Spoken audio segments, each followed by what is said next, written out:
Hello. As the Bishop of Salford Diocese, it's my pleasure to address you about the proposed changes that are happening in the diocese. If you remember, it was shortly after I became the Bishop of Salford that I asked for a consultation.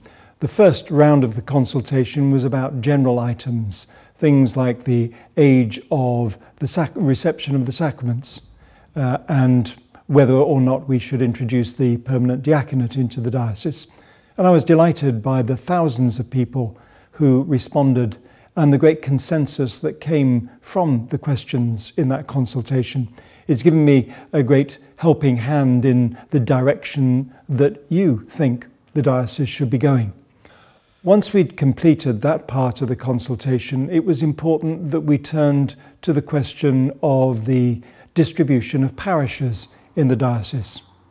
You see, for 1-2 generations, we had a large number of priests, many of them coming from Ireland and working very generously here in this diocese. And we got used to that, so used to it that we actually built a lot of churches and subdivided parishes so that we've got enough churches for the number of priests. But that number of priests is decreasing. I don't think we need to be worried about a shortage of priests. We still have plenty of priests in the diocese, but we don't have the numbers that we had before. And we have to make sure that those priests are working within parish communities where they're not overstretched and where parish communities can be thriving in themselves. So we've looked to restructuring. Now, it's not just a matter of closing down the newest parishes and simply going back to what was before, because people have migrated around the diocese. Those large Catholic communities have largely dispersed. So we have to see how best we can distribute the priests that we have for the parish communities around the geographical area of Salford Diocese. Now, the diocese isn't very large, so we've got plenty of priests and no one will be very far from a parish church. They may be a little bit further away than before, and in 1 or 2 of the rural areas there'll be a bit of a distance to travel to a church, but everybody will have a parish church to which they belong, and in most cases that church will be only 1 or 2 miles away. We have to think carefully about building mission parishes. Every parish is by its definition missionary, but Pope Francis reminds us that that mission has a sense of not only organising ourselves as a community and looking after the elderly and the housebound within the community, and looking to the catechesis too of the next generation as they grow up, and all those other societies and activities and associations that are part of our parish life. Pope Francis also wants us to look out, to be more exciting in the way in which we engage in our increasingly secular society. That means speaking about the gospel values by what we do for those most in need in our areas. And that will be different in different parts of the diocese. In some places there are many care homes, so that parish might want to concentrate on making sure that there are visitors, that there are Eucharistic ministers to take communion to those in the care homes, to make sure that they never feel isolated or apart from the parish communities to which they've belonged in the past.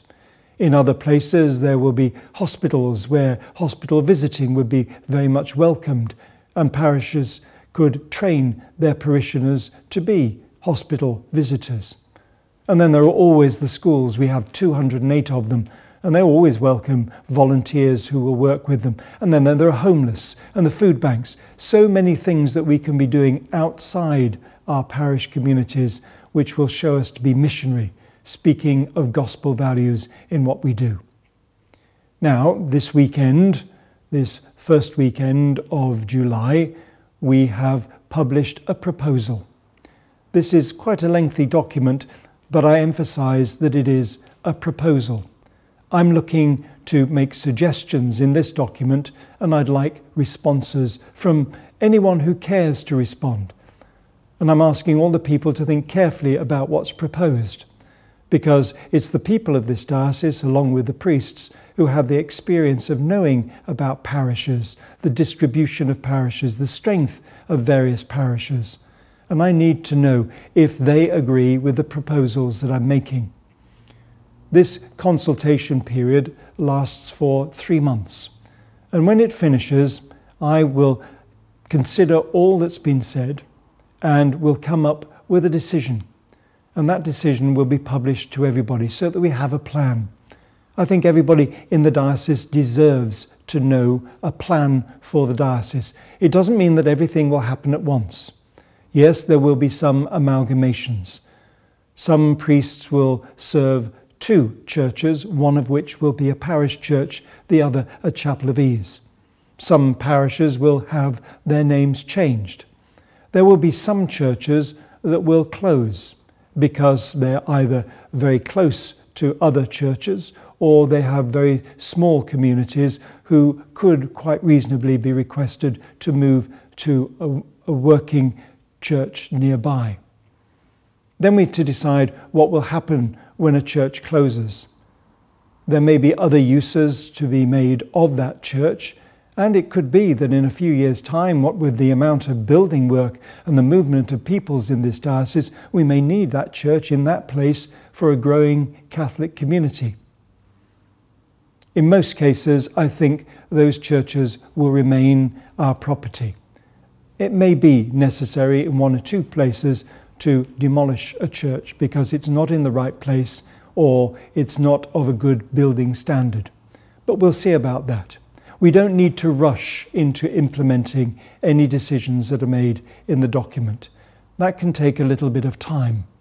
But the point is that people will know where they stand. What will happen if the church where they are worshipping has a priest that's moved away or retires, where they will be asked to go, where they might be asked to amalgamate their community with another community. But this will be something that can work out in time, and I don't intend to rush it. There are a lot of challenges in all that's been proposed, and I appreciate that people have a great affection for their churches. They don't want to move to a neighbouring community. But we have to remember that we have the gospel values. We are church as people. The buildings are important, but they're not the most important thing about what we have to say and do as ambassadors for Christ. So I appreciate and I sympathise with those people who may, very used to their own churches, be asked to move to worship in a neighbouring community. But I believe that by rationalising where churches are, we will be making a very significant statement about our mission as a church. I'm very concerned that the priests that we have, fine priests that they are, should be able to concentrate on doing what they were ordained to do as pastoral priests. That means that I hope that we can encourage parishioners all around the diocese to take more responsibility in the administration of each parish. That there will be lay people who will take on lay ministries such as readers, catechists, Eucharistic ministers that will help the priest in his pastoral work. And then there's all the administration and the care of the buildings, which I hope people will want to take on for themselves rather than leaving it as a list of chores for a priest to do on top of his pastoral ministry. So there'll be a lot of work to do in working out exactly how and most effectively we can be missionary in our parishes. I do hope that you will take time to read the document and to respond to it. I'd be very pleased to know if you see the sense of what we're doing and if you think you have a better solution to a challenge that we face, that you will be able to write to me to tell me how we might make that difference and change the proposal before any decision is finally made. You may remember that when I became the Bishop of Salford in December 2014, I asked you to use a very short prayer. Stay with us, Lord, on our journey. Just 7 words, very simple, easy to remember, but so important. And I think that prayer is just as important now as we continue that journey of the consultation and the restructuring of the diocese. The Lord will show us the way.